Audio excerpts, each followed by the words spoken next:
একেবাৰে ক'বলৈ গ'লে চূড়ান্ত ৰূপত প্ৰকাশ কৰা শব্দও আমাৰ ভাষাৰ মাজতে লুকাই আছে। আমি কাৰো পৰা ভাষা আহৰণ কৰি অনাৰ প্ৰয়োজন নাই।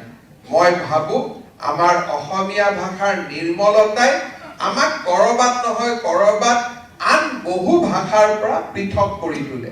যেতিয়া অসমীয়া গান কোনোবাই বাহিৰত শুনে, অসমীয়া ভাষাটো বুজি নাপালেও স্পষ্টভাৱে আমাৰ গীতৰ লগত জড়িত যিটো অদ্ভুত মেলোডি, তাক তেওঁলোকে লগে লগে স্বীকৃতি দিয়ে যে এই ভাষাটো আন ভাষাতকৈ বেলেগ, ইয়াত মৰম জড়িত আছে, ইয়াত আবেগ জড়িত আছে, ইয়াত অনুভূতি জড়িত আছে।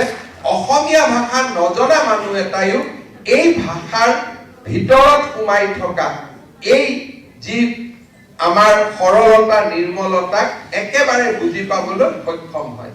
মই আমাৰ সাহিত্যৰ লগত জড়িত আটাইসকলকে অনুৰোধ কৰিম যে আমি এটা সংস্কৃতিৰ অধিকাৰী, আমি এটা পৰম্পৰাৰ অধিকাৰী।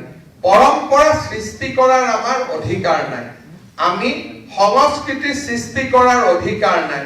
সংস্কৃতিৰ প্ৰবাহমান গতিটোক আগুৱাই লৈ যোৱাৰহে দায়িত্ব আমাৰ আছে। তাক আমি নতুনকৈ সৃষ্টি কৰিব নোৱাৰো। অসমীয়া সাহিত্যৰ প্ৰবাহমান গতিটোক আমি আগুৱাই লৈ যাম আমাৰ নিৰ্মল শব্দৰাজিৰে, নিৰ্মল চিন্তাৰে। সমাজৰ প্ৰতিটো ক্ষোভ দুখক প্ৰতিফলন কৰি আমি আগুৱাই যাম। এনেধৰণে অসমীয়াই বিশ্বৰ বৰসভালৈ আগুৱাই যাওক, তাকে কামনা কৰি হোমেন বৰগোহাঁই ডাঙৰীয়ালৈ পুনৰ এবাৰ শ্ৰদ্ধা নিবেদন কৰি মই মোৰ বক্তব্যৰ সামৰণি মাৰিছো। ধন্যবাদ। জয় হিন্দ, বন্দে মাতৰম।